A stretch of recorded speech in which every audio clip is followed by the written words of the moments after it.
Hello everyone. इस बार आप लोगों के बोर्ड्स हैं और आपको मैथ्स नहीं आती। Don't worry, here I am with a zero to hero strategy. So welcome back guys, this is Shraddha and you are watching Shraddha's orbit. तो इस बार ऑब्वियसली आप लोग के बोर्ड्स हैं, तभी आप इस वीडियो को देख भी रहे हो। एंड आप उनमें से हो जिनकी मैथ्स या तो वीक है या फिर मैथ्स बहुत अच्छी है, बट आपको नहीं पता है कि आप मैथ्स को इस साल अप्रोच कैसे करोगे। So don't worry, here I M. तो भाई मैं उन लोगों में से हूँ जिनकी मैथ्स स्टार्टिंग से बहुत अच्छी रही है। वो अलग बात है, 11th एंड 12th ने औकात दिखाया है, वो अलग बात है। ओके। सो या मैं स्टार्टिंग से ही मैथ्स में बहुत अच्छी रही हूँ। बट मेरे अगल बगल जो भी लोग थे या फिर मेरे फ्रेंड सर्कल में जो भी लोग थे, उनकी मैथ्स बहुत ख़राब रही है। I mean not every one, but हाँ, लाइक सपोज मेरे ग्रुप में 8 पीपल हैं, तो उनमें से बस मैं एंड मेरे 2 और फ्रेंड की मैथ्स सही थी, बाकी सबकी वीक थी। तो हम लोग ऐसे थे। या फिर मेरे जो क्लासमेट्स थे या फिर मेरे जूनियर्स, उन सब की मैथ्स बहुत वीक रही है। So they use to come to me and ask कि भाई मैथ्स कैसे पढूँ, किस टीचर से पढूँ, कौन सा बुक सॉल्व करूँ। मैं बताती थी। एंड इस बार आपने सुना होगा कि मैथ्स का पेपर बहुत ज़्यादा हार्ड आया है क्लास 10th का। तो मैंने अपने जूनियर से बात किया, जिन्होंने मेरे से पूछा था कि कौन सा स्ट्रैटेजी, आई मीन क्या स्ट्रैटेजी यूज़ करना है। सो उन लोग का पेपर, ऑल्दो उन लोग का मैथ्स बहुत ख़राब था, बट उन लोग का पेपर अच्छा खासा गया है। लाइक उन लोग के यू नो जिनका फेल करने वाला हाल रहता है, उन लोग के भी बहुत अच्छे मार्क्स इस बार मैथ्स में आ रहे हैं। सो या तो मैं बता सकती हूँ आप लोगों को कि आपको मैथ्स को कैसे अप्रोच करना है, जिससे कि अगर आप टॉपर हो तो आपके फुल मार्क्स आप स्कोर कर सकते हो, और अगर आप एवरेज हो या फिर वीक स्टूडेंट हो तो एटलीस्ट आप अपना 80 to 90 के बीच में अपना टारगेट कर सकते हो। ओके। सो ये वीडियो मैं 3 पार्ट्स में आई थिंक डिवाइड करने वाली हूँ, जिसमें मैं आपको फर्स्ट में सारे टिप्स दे दूँगी। कौन कौन सा रेफरेंस बुक यूज़ करना है, किस चैप्टर के लिए यूज़ करना है, कैसे अप्रोच करना है मैथ्स को। सेकंड पार्ट में आपका रहेगा चैप्टर्स जो आपके मैथ्स के हैं, वो किस किस लेवल के हैं, मतलब कौन सा इजी है, कौन सा इजी टू मॉडरेट है, कौन सा हार्ड है, कौन सा मॉडरेट है, ये सब मैं आपको बताने वाली हूँ। नेक्स्ट, अच्छा देखो, और ये जो आपका थर्ड पार्ट है, ये उन स्टूडेंट्स के लिए जिनको 11th में पीसीएम लेना है या फिर पीसीएम भी लेना है, या फिर कोई ऐसे एग्ज़ाम देने वाले हो जिसमें आप एज अ बायो स्टूडेंट आपको मैथ्स भी देना है, तो उन स्टूडेंट के लिए मैं बता रही हूँ। ऐसे एग्ज़ाम होते हैं कि आप भले पीसीएम बैकग्राउंड के हो या पीसी बैकग्राउंड के हो, आपको चारों सब्जेक्ट पढ़ने होते हैं, तो ऐसे एग्ज़ाम भी होते हैं। तो उन स्टूडेंट के लिए लास्ट में मैं बताऊँगी ये थर्ड वाला पार्ट, कि मैथ्स में 10th में ऐसे कौन से चैप्टर हैं जो कि जो कि आपके 11th में आएँगे, एंड कुछ आपके 12th में भी आते हैं। ओके? सो लास्ट तक देखते रहना, जिसको भी पीसीएम या पीसीएम भी लेना है 11th एंड 12th में। ओके? देखो, मैथ्स को अप्रोच कैसे करना है, आप भले बेसिक स्टूडेंट वाले हो या फिर स्टैंडर्ड वाले हो। तो चलो मैं बेसिक स्टूडेंट वालों को बताती हूँ। बेसिक स्टूडेंट वालों को आपको एनसीईआरटी पे फोकस करना है और पीवाईक्यूज पे, ठीक है। पीवाईक्यूज इफ़ यू वांट तो आप अभी से करो, नहीं तो आप लास्ट में जाके कर सकते हो। लास्ट के जो आपके 2-3 महीने बचते हैं, आप उसमें कर सकते हो। बट अगर आपको अपने बेसिक मैथ्स में भी आपको अच्छे मार्क्स चाहिए, तो आप अभी से कर लो। ओके। या फिर आपको अपने यूनिट टेस्ट में या हाफ ईयरली इन सब में अच्छे मार्क्स चाहिए, तो आप अभी से पीवाईक्यूज पे फोकस करो। तो देखो, सबसे पहले एंड जो स्टैंडर्ड वाले हैं उनके लिए क्या करना है, आपको एनसीईआरटी करना है, रेफरेंस बुक लगाना है, दैट्स इट। पीवाईक्यूज, हाँ आपको करना है, पीवाईक्यूज करने हैं। टाइम मिल रहा है तो करो, नहीं तो फिर लास्ट के 2-3 मंथ में कर लेना। पर्सनली मैंने पीवाईक्यूज किए थे मेरे कोर्स के साथ साथ, जो जो चैप्टर में करती जा रही थी, उन्होंने चैप्टर के ज़्यादा पीवाईक्यूज नहीं, बट 10 to 15 पीवाईक्यूज मैं कर रही थी, क्योंकि मेरा स्टार्टिंग से टारगेट था कि मेरे को 100 आउट ऑफ 100 लाने हैं। इसलिए मैं एक भी मार्क्स लूज़ करना अफोर्ड नहीं कर सकती, तो मैंने स्टार्टिंग से ही पीवाईक्यूज पे फोकस किया था। ओके। एंड मेरे मैथ्स में एक्चुअल में कितने मार्क्स आए थे, ये मैं वीडियो के एंड में ही बताऊंगी आप लोग को। ओके। सो या, तो देखो, सबसे पहले आपको क्या करना है, ये basic maths and standard maths वालों सबके लिए है। सबसे पहले आपको वीडियो लेक्चर देखना है, जिसमें आपका इंट्रोडक्शन होगा। एक्सरसाइज वाइज आपको वीडियो लेक्चर नहीं उठाना है। ये नहीं कि एक्सरसाइज का एक क्वेश्चन, लाइक क्वेश्चन नंबर 1 का आपने वीडियो ऑन कर लिया, उसको देख रहे हो, फिर आप एनसीईआरटी बना रहे हो, फिर रेफरेंस बुक में जाके अब वैसे क्वेश्चन ढूंढ रहे हैं तो उसको सॉल्व करो, ऐसा नहीं करना है। आपको वीडियो बस इंट्रोडक्शन का लेना है, एक्सरसाइज के क्वेश्चंस का नहीं लेना है। ओके। नहीं बन रहा है तो वो बात अलग है और फिर मैं बताऊँगी उसको कैसे अप्रोच करना है। लेकिन स्टार्टिंग में आपको बस कोई भी चैप्टर स्टार्ट करने से पहले आपको इंट्रोडक्शन लेना है, देन आपको एनसीईआरटी करना है, both both example and the back exercise, and then आपको रेफरेंस बुक करना है। और रेफरेंस बुक ये सिर्फ स्टैंडर्ड मैथ्स वालों के लिए, बेसिक मैथ्स वालों को रेफरेंस बुक नहीं करना है क्योंकि आप लोग के क्वेश्चन बहुत ईजी आते हैं और आप लोग से ईजिली बन भी जाएंगे। Okay, introduction video lecture, NCERT, both example as well as back exercise and then reference book. और अगर आप बेसिक मैथ्स वाले हो तो बस ये 2 स्टेप फॉलो करो, स्टैंडर्ड वाले हो तो तीनों फॉलो करना है। ओके, अब देखो रेफरेंस बुक में देखो हमारे मैथ्स में टोटल 15 चैप्टर है। ओके, अब आपको सारे चैप्टर्स के लिए रेफरेंस बुक नहीं सॉल्व करना है, भले देखो बेसिक मैथ्स वाले तो करेंगे नहीं ऑब्वियसली रेफरेंस बुक सॉल्व। जो स्टैंडर्ड वाले हैं आपको कुछ भी चैप्टर के लिए करना है, जो जो चैप्टर मैं बताऊंगी बस उनके लिए करना है, बाकियों के लिए आपको रेफरेंस बुक नहीं छूना है। ओके ओके, चैप्टर 1 to 11 जिसमें आपका है rational number, polynomial, linear equation, quadratic, AP, triangle, coordinate geometry, circle, trigo, application of trigo, area of circle, that's it. In chapters के लिए आपको रेफरेंस बुक लगाना ही लगाना है। एंड देन आपका chapter number 14 which is stats. Stats में देखो अगर आपको मन है तो लगाना लास्ट, क्योंकि ये लास्ट का चैप्टर होता है, उतना टाइम बचता नहीं है। मैंने 9th में कर लिया था क्योंकि 9th मेरे पास बहुत ज़्यादा टाइम था, तो मेरे कोचिंग वाले सर ने बोला था कि 9th में तुम लोग के पास अभी टाइम है तो तुम लोग कर लो। बट जिन बच्चों ने नहीं किया था 9th में, जो न्यू स्टूडेंट आए थे हमारे 10th बैच में, उन लोगों से सर ने करवाए थे क्योंकि हम लोग का नवंबर तक सिलेबस कंप्लीट ऑलमोस्ट हो गया था। तो उन लोगों से सर ने करवाए थे रेफरेंस बुक स्टैट्स के लिए। ओके ओके, तो अगर आपके पास टाइम बच रहा है तो स्टैट्स के लिए रेफरेंस बुक लगाओ, नहीं बच रहा है तो मत लगाओ। पर्सनली मैं रिकमेंड करूँगी कि आप स्टैट्स के लिए रेफरेंस बुक ज़रूर लगाओ, क्योंकि स्टैट्स आपका एक ऐसा चैप्टर जो कि बहुत लेंदी होता है, लाइक बहुत लेंदी होता है, उसके क्वेश्चन बहुत लेंदी होते हैं।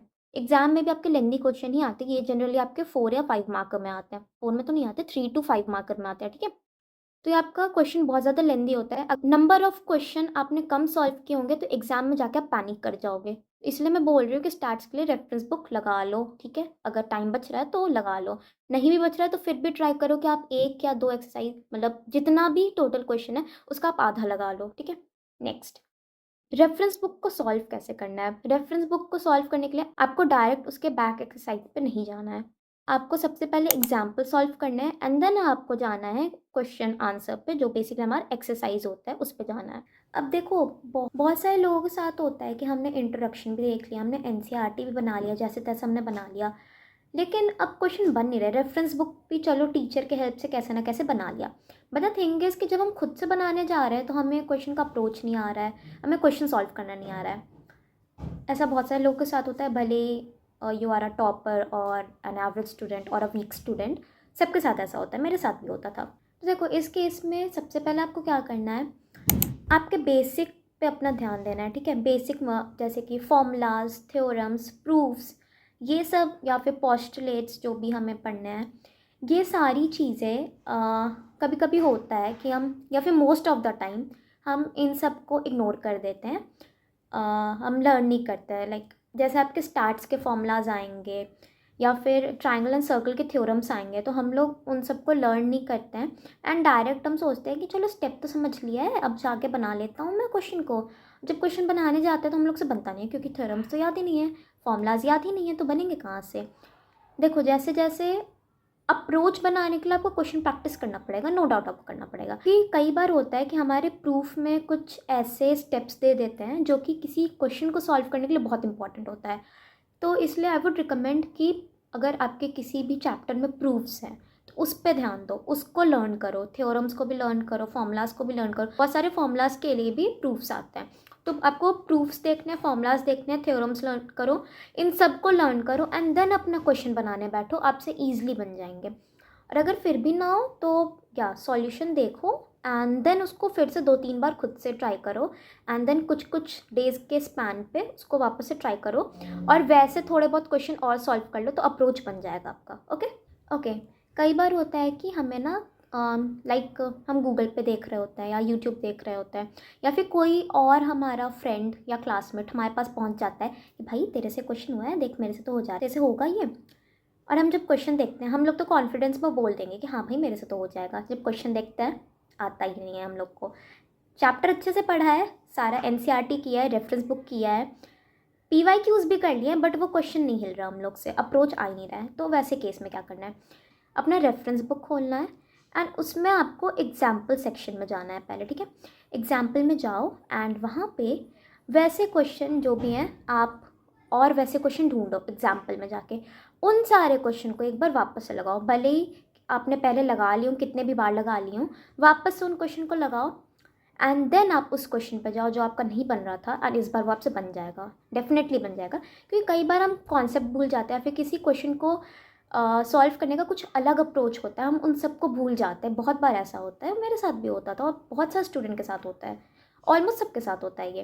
तो आपके साथ भी वैसा हो सकता है, आप कॉन्सेप्ट भूल जाओगे, तो जब आप वो एग्जाम्पल वापस से लगाओगे, आपको वापस से वो कॉन्सेप्ट याद आ जाएगा and then you can easily solve it, okay. फिर भी नहीं बने तो उसका सॉल्यूशन देखो, सॉल्यूशन देखना है, 2-3 बार खुद से प्रैक्टिस करना है एंड कुछ कुछ डेज के स्पैन पे वापस से प्रैक्टिस कर लेना। सो नेक्स्ट, रिविजन कैसे करना है। अब भाई देखो, सिलेबस तो हमारा आगे बढ़ता जाता है, बट जब हम 5 महीने बाद किसी चैप्टर को उठा के देखते हैं तो हमसे तो बनता ही नहीं है, हमें तो याद ही नहीं रहता कि भाई इस चैप्टर में क्या था। रिविजन को बहुत ज़्यादा सीरियसली लेना है। अब उसका सही वे क्या है, क्योंकि रिविजन कई बच्चे होते हैं नोटबुक उठाते हैं, क्वेश्चन को बस देखते रहते हैं, हो गया, बंद करके रख देते हैं। अब उनसे एक दिन बाद, तुम 1 घंटे बाद बनवा के देख लो, उनसे नहीं बनेगा।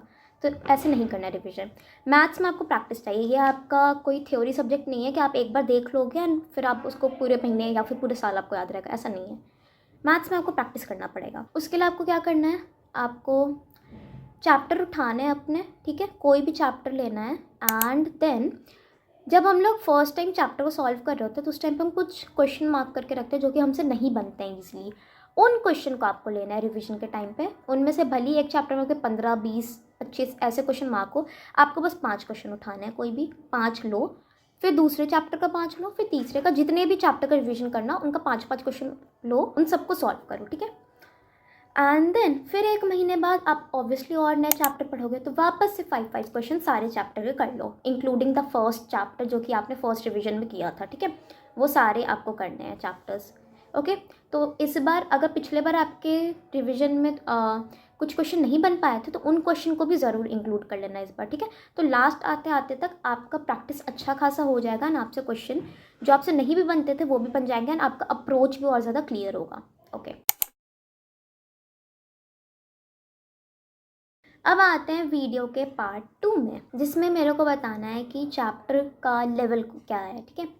बात करते हैं चैप्टर 1 से, विच इज़ रैशनल नंबर। देखो, रैशनल नंबर आपका बहुत अच्छा चैप्टर है, सच में बहुत अच्छा है, बहुत ईजी भी है, जो कि हम क्लास 6, 7, 8, 9 में पढ़ के आते हैं ऑलरेडी, वही होता है। बट द थिंग इज़, जो लास्ट एक्सरसाइज है 1.3, वो बहुत दिमाग ख़राब करेगा, वो बनेगा ही नहीं, ठीक है। उसमें बेसिकली ऐसे क्वेश्चन आते हैं, प्रूव दैट √2 इज़ इर्राशनल। भाई हमें पता है रैशनल, हम इसमें क्या प्रूव करें ये बताओ। लेकिन नहीं, उसमें आपको एक पेज का सॉल्यूशन दे देगा एंड आपको वो पूरा लिखना ही पड़ेगा। उसमें एक वर्ड भी इधर उधर होगा, मार्क्स कट जाएंगे। मेरे टीचर मेरे खुद के मार्क्स काट देते थे, ठीक है। तो इसीलिए आपको वो जो प्रूफ आएगा, उस प्रूफ को समझने के लिए अपना एनर्जी वेस्ट मत करना, प्रूफ्स को बस रट जाना, वर्ड टू वर्ड आपको उसको लर्न कर लेना है, वरना मार्क्स कटेंगे। मैं बता रही हूँ, मार्क्स कटेंगे। जिन लोगों को कैलकुलेशन बहुत पसंद है उन लोग के लिए ये वाला एक्सरसाइज थोड़ा नाइटमेयर है, मेरे लिए भी था। मेरे को इवेंचुअली लर्न करना ही पड़ा। इन एक बार आप एक क्वेश्चन के लिए भी स्टेप लर्न कर लोगे, आपके बाकी क्वेश्चन इसमें बन जाएंगे, ये बेनिफिट है, okay. Polynomial and linear equation and quadratic, ये तीनों चैप्टर एक साथ में बता रही हूँ। पॉलिनॉमियल एंड क्वाड्रेटिक आपका बहुत ईजी है, ये वेरी ईजी वाले कैटेगरी में जाएगा। चैप्टर 1 भी आपका चैप्टर 1 मैं बता रही हूँ, चैप्टर 1 आपका ईजी टू मॉडरेट में जाएगा। अगर आपको लास्ट वाले एक्सरसाइज में प्रॉब्लम आया तो ईजी टू मॉडरेट में जाएगा, नहीं तो ईजी रहेगा। फिर chapter 2, 3, 4 which is polynomial, linear equation and quadratic, ये सारे चैप्टर आपके वेरी इजी में जाएंगे। हाँ, अब यहाँ पे लीनियर इक्वेशन में अगर आपसे वर्ड प्रॉब्लम सॉल्व नहीं होते हैं तो फिर ये आपका मॉडरेट में चला जाएगा। अगर वर्ड प्रॉब्लम सॉल्व हो जा रहा है तो ये आपका ईजी में रहेगा। एपी आपका बहुत ईजी चैप्टर है, वैसे ये वाला 11th में आता है, ओके। सो यार, इस बार का जब आप क्वेश्चन पेपर देखोगे क्लास 10th का, एपी का डायग्राम बहुत गंदा दिया हुआ है, कन्फ्यूजिंग दिया हुआ है। सो यार, तो इसके जो सीबीएसई में, सॉरी, इसके जो बोर्ड्स में क्वेश्चन आते हैं वो बहुत गंदे दे देते हैं, डायग्राम ये सब डराने के लिए, या फिर क्वेश्चन जानबूझ के इतना लंबा कर देंगे कि डर जाओगे। बट द थिंग इज, जब स्टेटमेंट्स को पढ़ोगे, लाइन्स को पढ़ोगे, बहुत ईजी होता है, ठीक है। आप इजीली डिकोड कर लोगे। सो यार, एपी आपका बहुत ईजी है। एनसीईआरटी एंड रेफरेंस बुक में तो बहुत ईजी है आपका। बोर्ड्स में जानबूझ के भाई मार्क्स काटने के लिए टीचर्स ऐसे करती हैं, तो डायग्राम को ना देखते हुए आप सेंटेंस पे ज़्यादा ध्यान दोगे तो ज़्यादा सही रहेगा। Okay, triangle. ट्राइंगल देखो, अब जिन बच्चों को 9th के ट्राइंगल में प्रॉब्लम आया उनको यहाँ पे भी नो डाउट आएगा। अभी आप पे डिपेंड करता है कि आपको 9th में कितना प्रॉब्लम आया था, तो उस पर डिपेंड करता है। But the thing is 9th वाला triangle is comparatively harder than the 10th one. 10th में आपका सिमिलैरिटी होता है, 9th में आपका कॉन्ग्रुएंसी होता है। तो सिमिलैरिटी आपका बहुत ईजी होता है कॉन्ग्रुएंसी के कंपेरिजन में। सो या डिपेंड करता है कि अगर आपसे 9th में अच्छे से हो गया तो आपको 10th में भी हो जाएगा, बट अगर 9th में नहीं भी हुआ तो भी 10th में आपसे हो जाएगा, क्योंकि सिमिलैरिटी ईजी होता है। इट्स जस्ट कि आपको स्टेटमेंट समझने में या फिर क्वेश्चन को आप ऑब्ज़र्व कैसे करो। अगर आप क्वेश्चन को ऑब्ज़र्व करके आप समझ जा रहे हो कि क्वेश्चन बोल क्या रहा है, इसमें पूछ क्या रहा है, आपको आंसर कैसे निकालना है, तो बन जाएगा। नहीं तो फिर देख लो, क्योंकि पर्सनली मेरे लिए ट्रायंगल बहुत हार्ड था। 9th वाला भी था, 10th वाला भी था, मेरे को बहुत ज़्यादा हार्ड लगा था ट्रायंगल। बट लास्ट आते आते तक मैंने मेरा अप्रोच क्लियर हो गया था एंड मेरे मार्क्स भी आए थे। अब बोलोगे कैसे आपको पता फुल मार्क्स आए थे, क्योंकि जितने नंबर का क्वेश्चन आया था इस चैप्टर से उन सब में मेरे मार्क्स मिल गए थे मेरे को, इसलिए इसमें भी आप बोलोगे कैसे पता आपको, तो लास्ट में जब मैं अपने मार्क्स बताऊँगी फिर आपको अपने आप पता चल जाएगा। Okay, next coordinate geometry. ये भी आपका बहुत ईजी है, ये भी आपका ईजी कैटेगरी में आता है। अगेन बोर्ड्स में आपका जानबूझ के डायग्राम गंदा करके देगा, तो बेटर होगा कि आप खुद से अपना रफ साइड में डायग्राम बना लो, फिर आपसे ईजिली बन जाएगा। Next circle. सर्कल आपका कंपेरेटिवली ट्रायंगल से ईजी है, 10th वाले ट्रायंगल से 9th वाले ट्रायंगल से ईजी है कंपेरेटिवली। बट सर्कल भी आप डिपेंड करता है कि आपका प्रूविंग वाला चैप्टर कैसा है। मेरे लिए सर्कल बहुत हार्ड था, ट्रायंगल से कम था लेकिन हार्ड था, क्योंकि मेरे को प्रूविंग वाले चैप्टर में प्रॉब्लम होता था। सो आप पे डिपेंड करता है, तो इसको मैं मॉडरेट कैटेगरी में रख दूँगी। Okay, trigonometry. ट्रिग्नोमेट्री का बहुत ज़्यादा हाइप है कि भाई ट्रिग्नोमेट्री बहुत हार्ड है, सही से बनता नहीं है, मार्क्स बहुत कटते हैं, क्वेश्चन देख के नहीं समझ में आता क्या करना है। ऐसा कुछ नहीं है, ट्रिग्नोमेट्री बहुत ईजी है, बहुत ईजी है ट्रिग्नोमेट्री। ओके, एंड ट्रिग्नोमेट्री में मैं रिकमेंड करूँगी कि आप आर एस अग्रवाल लगाओ।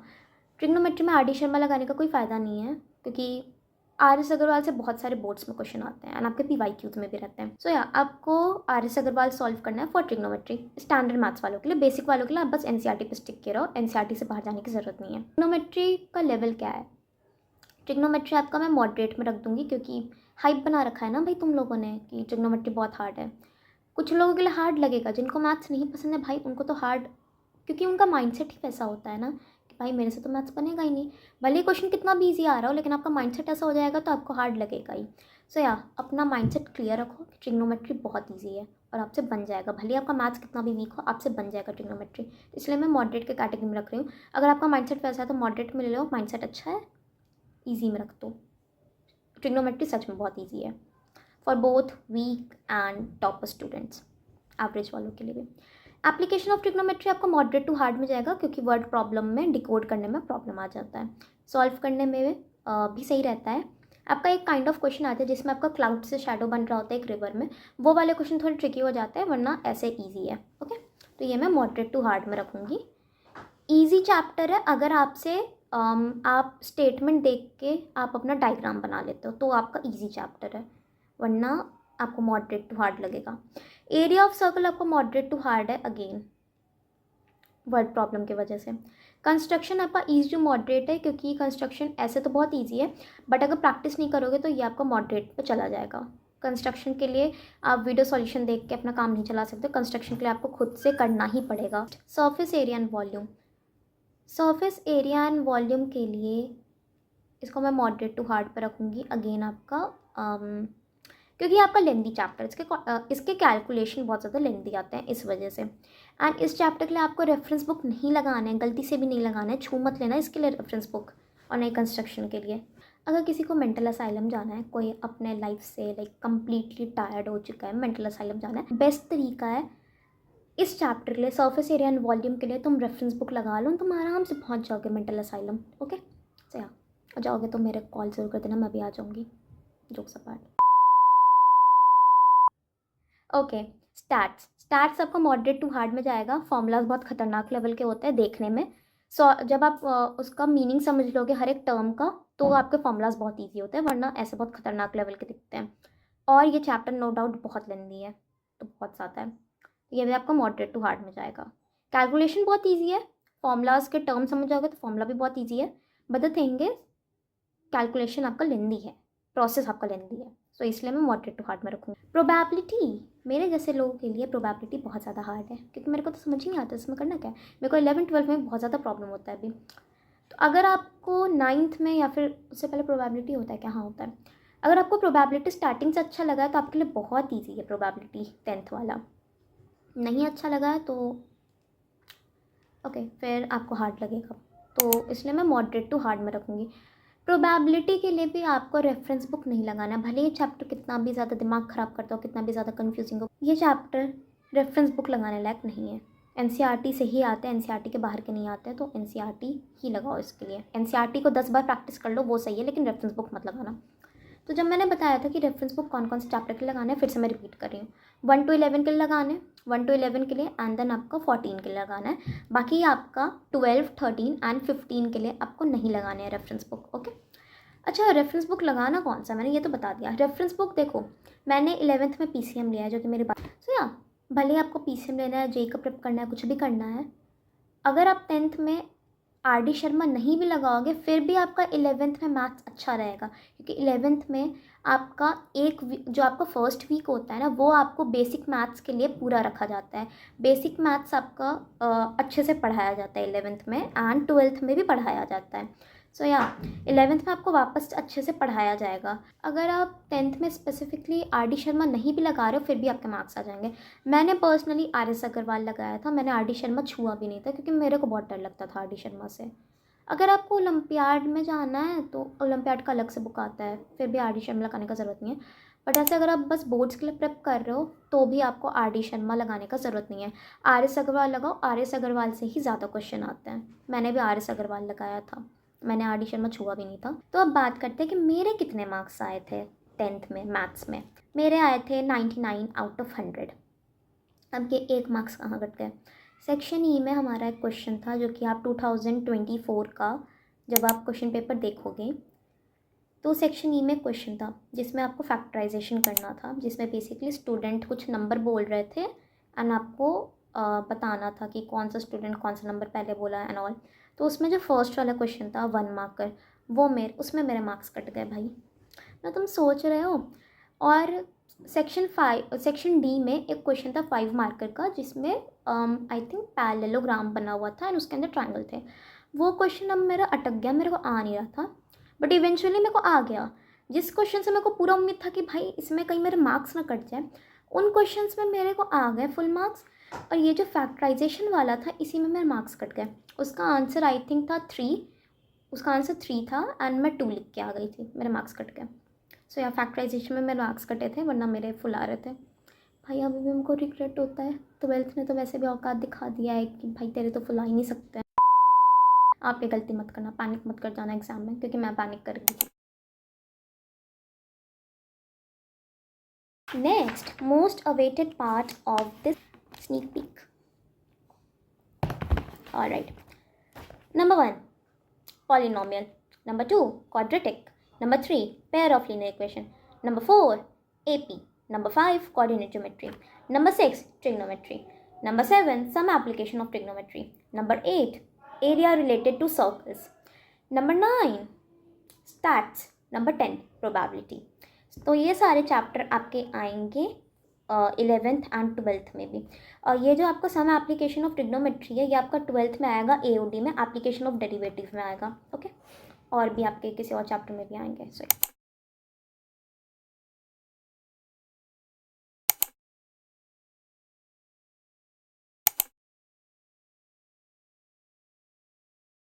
मैंने जो स्ट्रैटेजीज़ बताए हैं वो आपके लिए मोर देन इनफ है।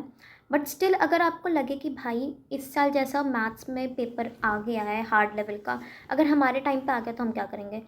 अगर आपको ऐसा लगता है तो जब आपका सारे रिवीजन ये सब हो जाए, क्वेश्चन प्रैक्टिस सब हो जाए, जब आप अपने मॉक्स लास्ट के दे रहे होगे ना, तो उसमें जब आप मॉक दे रहे होगे अपने, तो उस टाइम पे प्रीवियस ईयर के जो भी कंपार्टमेंट वाले क्वेश्चन पेपर है ना, वो वाले क्वेश्चन पेपर ज़रूर सॉल्व कर लेना, क्योंकि कंपार्टमेंट के पेपर जनरली आपके हार्ड बनाते हैं, बिकॉज आपके पास एक ही सब्जेक्ट के लिए प्रेप करने के लिए बहुत ज़्यादा टाइम रहता है, इसलिए आपके वो हार्ड बना देते हैं। अगर वो भी आपसे अच्छे से बन जा रहा है या फिर नहीं भी बन रहा, उसका 50% भी बन रहा है, फिर भी आपसे एग्जाम में क्वेश्चन बन जाएंगे।